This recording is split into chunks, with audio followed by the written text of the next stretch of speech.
এক গ্রামে বাস করত এক গরিব বালক, নাম ছিল আমিন। সে প্রতিদিন সকালে মসজিদের বাইরে বসে থাকত।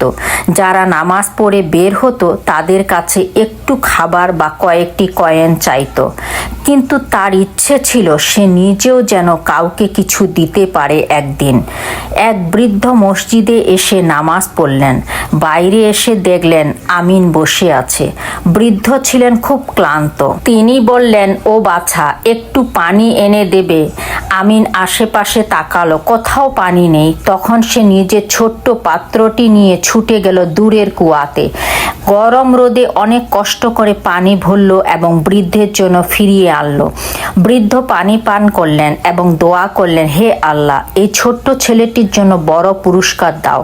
সেই দিন থেকে আল্লাহ তাআলা আমিনের জীবন বদলে দিলেন। একদিন গ্রামের এক বড় ব্যবসায়ী আমিনের আন্তরিকতা দেখে তাকে নিজের দোকানে কাজ করার জন্য ডাকলেন। আমিন সততা ও পরিশ্রম দিয়ে অল্প সময়ে বড় ব্যবসায়ী হয়ে উঠল। তার দোকানের সামনে লেখা থাকতো, সৎ নিয়তে ছোট কাজও আল্লাহর কাছে বড় দান।